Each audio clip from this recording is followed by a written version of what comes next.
नमस्कार दोस्तों, आप सभी का स्वागत है आपके अपने YouTube channel Ashok Chawla education पर। दोस्तों, आज हम जिस लेसन प्लान के साथ मिल रहे हैं वो है होम साइंस यानी गृह विज्ञान का लेसन प्लान, और जिसका प्रकरण यानी शीर्षक है वस्त्रों की सुरक्षा एवं धुलाई, या फिर वस्त्रों की धुलाई एवं सुरक्षा। जो भी टॉपिक का नाम है वो इसी प्रकार से है। तो इस टॉपिक से रिलेटेड आज हम वस्त्रों से रिलेटेड उनकी किस प्रकार से धुलाई की जा सकती है और किस प्रकार से उनको सुरक्षित रखा जाता है उससे संबंधित आज के लेसन प्लान में संपूर्ण चर्चा करने वाले हैं। उससे पहले मैं सामान्य बात आपको बता देता हूँ। देखिए दोस्तों, हमारे चैनल पर आप जैसे ही प्लेलिस्ट में जाते हो तो वहाँ पे हर विषयों पर हर प्रकरण के माध्यम से आपको लेसन प्लान देखने को मिल जाते हैं। तो वहाँ पे देख के आप इजीली बना सकते हो। अगर किसी फ्रेंड को ऐसे लेसन प्लान वहाँ पे अगर उपलब्ध नहीं हो पा रहा हो, किसी विषय पर उपलब्ध नहीं हो, किसी टॉपिक से रिलेटेड लेसन प्लान वहाँ पे प्राप्त नहीं हो रहा हो, तो आप हमारे को कमेंट कर सकते हैं, या फिर हमारे जो व्हाट्सएप नंबर दिए होते हैं उन व्हाट्सएप नंबरों पर आप विषय वस्तु भेज सकते हैं, और उसके अंतर्गत मात्र 24 घंटे के अंतर्गत वो लेसन प्लान हमारे चैनल के माध्यम से आपको प्रोवाइड करवा दिया जाता है, चाहे वो किसी भी विषय का हो या फिर कोई सा भी प्रकरण हो। ठीक है। ये कल बच्चे का कमेंट आया था, उससे संबंधित ये लेसन प्लान मैं अपलोड कर रहा हूँ। ठीक है। वस्त्रों की सुरक्षा एवं धुलाई, जो कि होम साइंस का लेसन प्लान है। तो दोस्तों, पाठ्य योजना स्टार्ट करते हैं बिना किसी देरी के। देखिए, पाठ्य योजना में हम विशेष ध्यान रखने चीज़ें ये है कि आप लेसन प्लान को जब बच्चों को एक्सप्लेन करने के लिए जब कक्षा में प्रवेश करते हो तो सबसे पहले आपको वहाँ पे जो उसका ब्लैक बोर्ड स्किल है वो दिखानी होती है, यानी श्यामपट्ट कौशल आपका होता है वो दिखाना होता है, जिसमें आपको विद्यालय का नाम, कक्षा, कालांश, विषय, दिनांक, दिवस, अवधि, ये सभी चीज़ें वहाँ पे लिखनी होती है ब्लैक बोर्ड पर। और उसके बाद प्रकरण है, तो प्रकरण का केवल प्रकरण लिख के छोड़ दिया जाता है, प्रकरण का नाम उस समय नहीं लिखा जाता। ये बात है, विशेष ध्यान रखें। प्रकरण का नाम आप तब लिखते हो जब वहाँ पे आप उद्देश्य कथन करते हो, यानी प्रस्तावना प्रश्न हो जाने के बाद जब उद्देश्य कथन करते हो, यानी कुल मिला के आपका जो टॉपिक का उच्चारण किया जाता है उसी समय वो टॉपिक का उच्चारण करते समय उद्देश्य कथन में, तभी आप टॉपिक का नाम यहाँ पे ब्लैक बोर्ड पर लिखते हैं, उससे पहले नहीं लिखते हैं। इतनी सी बात आपको पता होनी चाहिए। उसके बाद देखिए, किसी भी पाठ्य योजना को पढ़ाते समय उससे संबंधित उसके उद्देश्यों को विशेष ध्यान रखना चाहिए कि उसके कौन कौन से उद्देश्य हैं और किस उद्देश्य के माध्यम से उसको पढ़ाया जाना चाहिए। तो देखिए, उद्देश्य दो प्रकार से हम पढ़ते हैं पाठ्य योजना में, एक सामान्य उद्देश्य, एक विशिष्ट उद्देश्य।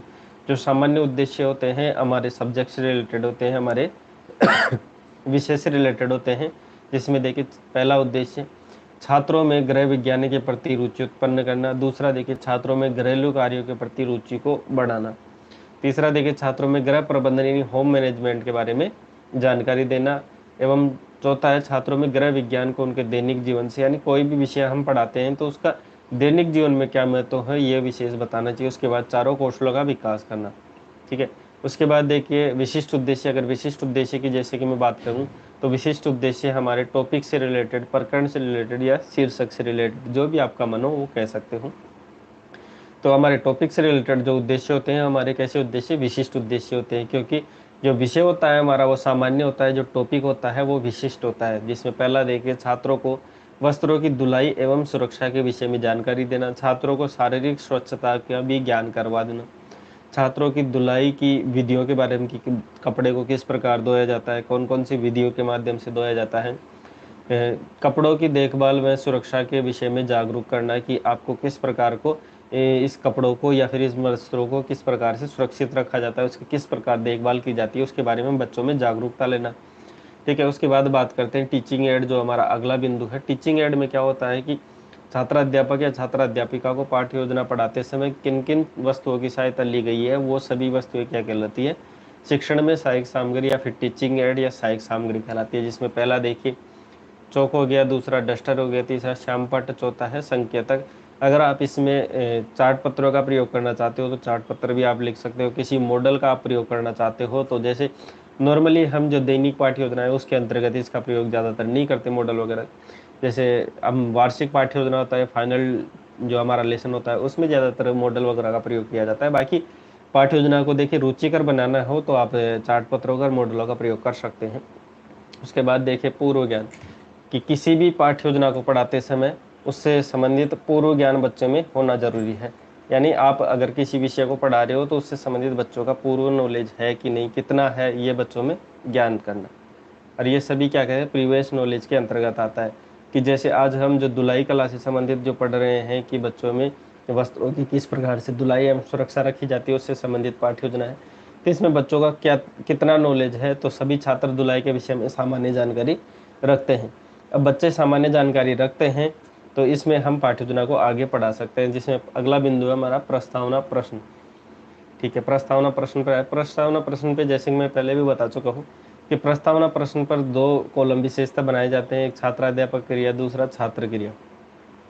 देखिए छात्राध्यापक क्रिया में तो छात्राध्यापक ना विषय वस्तु टॉपिक निकलवाने के लिए कुछ प्रश्न बच्चों से करता है, और छात्र क्रिया में छात्र क्या है उन प्रश्नों का उत्तर देने का प्रयास करता है, जिसमें पहला देखिए कि किस प्रकार के शरीर में स्वच्छ मन निवास करता है। अब स्वस्थ मन निवास कौन से शरीर में करता है, तो स्वस्थ शरीर होता है उसी में निवास करता है। दूसरा देखिए स्वास्थ्य से घनिष्ठ संबंध किसका होता है, स्वच्छता का घनिष्ठ संबंध होता है कि जहाँ पे स्वच्छता होती है वहाँ पे स्वास्थ्य होता है। तीसरा देखिए वस्त्रों की स्वच्छता के लिए आप क्या क्या करते हैं, तो बच्चा संभावित उत्तर से देता है, जितना बच्चा जानता है उतना संभावित उत्तर देता है। जहाँ पे बच्चा नहीं जानता वहाँ पे समस्यात्मक होता है, तो छात्राध्यापक द्वारा अगला कथन किया जाता है जो कि है उद्देश्य कथन। इसमें क्या है छात्राध्यापक द्वारा विषय वस्तु होता है, टॉपिक होता है, उसका बच्चों के सामने उच्चारित किया जाता है और ब्लैक बोर्ड पर इस प्रकरण का नाम भी इस समय लिखा जाता है, उससे पहले नहीं लिखा जाता है। प्रिय छात्रों, आज हम वस्त्रों की धुलाई व सुरक्षा के विषय में विस्तार से अध्ययन करेंगे। ऐसा कहते हुए प्रकरण का नाम ब्लैक बोर्ड पर लिख दिया जाता है। चलिए आगे बढ़ते हैं। अगला जो बिंदु है प्रस्तुतिकरण। देखिए किसी भी पाठ्य योजना को पढ़ाते हैं तो उसका प्रस्तुतिकरण आपको पता होना चाहिए। प्रस्तुतिकरण पाठ्य योजना का महत्वपूर्ण बिंदु होता है, जिसमें क्या होता है कि छात्राध्यापक कथन के माध्यम से छात्राध्यापक विषय वस्तु बच्चों के सामने प्रस्तुत करता है। छात्र कथन में छात्र ध्यानपूर्वक विषय वस्तु प्रस्तुत की गई विषय वस्तु को ध्यानपूर्वक सुनता है, और श्याम पट कार्य में जो छात्राध्यापक विषय वस्तु पढ़ा रहा है उस विषय वस्तु में से जो मुख्य बिंदु होता है वहाँ पे श्याम पट पर लिखता रहता है। जैसे पहला बिंदु देखिए छात्रों में छात्रों की धुलाई का महत्व, यानी वस्त्रों की जो धुलाई है उससे संबंधित यहाँ पे महत्व की बात की गई कि वस्त्रों की धुलाई का क्या महत्व है, तो स्वच्छता का स्वास्थ्य से घनिष्ठ संबंध है। ये सभी चीज़ें आपको डिटेल में यहाँ पे लिखी गई है। ठीक है, ज़्यादा हम इसको बढ़ाएंगे नहीं, तो आप यहाँ पे देख सकते हैं। कहीं पे कोई समस्या आने की नहीं है, और कहीं पे कोई समस्या आती है तो आप पूछ सकते हैं, यहाँ मैं बताने के लिए बैठा ही हूँ।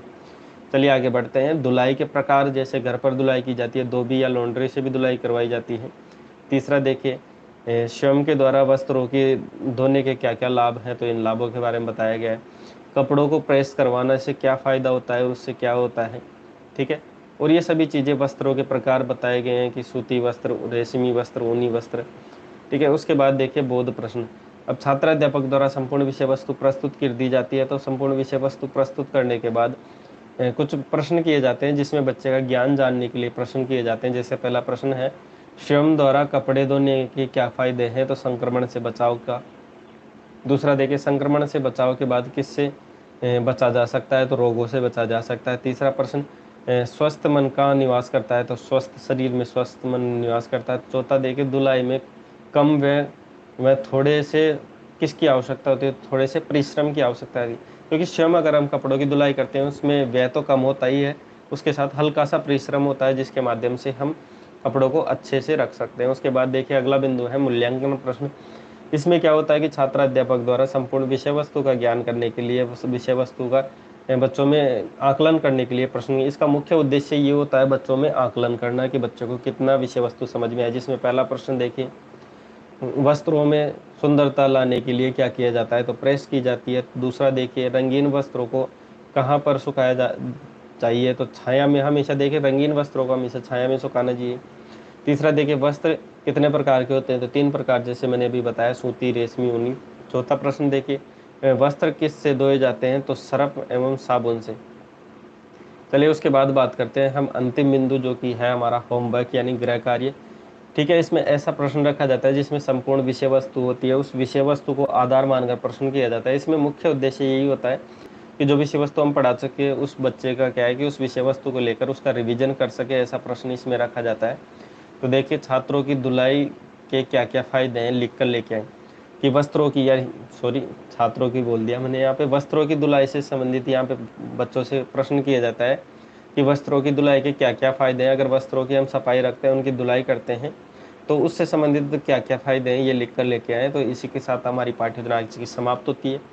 इसकी पीडीएफ की लिंक आपको नीचे डिस्क्रिप्शन में देखने को मिल जाएगी, मैं थोड़ी देर में अपलोड कर दूंगा। और बाकी किसी बच्चे को नई कोई लेसन प्लान पर किसी प्रकरण पर पाठ योजना चाहिए तो ये हमारे व्हाट्सअप नंबर है, यहाँ पे आप विषय वस्तु भेज सकते हैं और मात्र 24 घंटे के अंतर्गत लेसन प्लान आपको प्रोवाइड करवा दिया जाता है। बाकी हमारा channel Ashok Chawla education hub बिना कहीं आप सब्सक्राइब कर लिए। चलिए मिलते हैं ऐसी नई रोचक पाठ्य योजना के साथ। वीडियो देखने के लिए आपको बहुत बहुत धन्यवाद।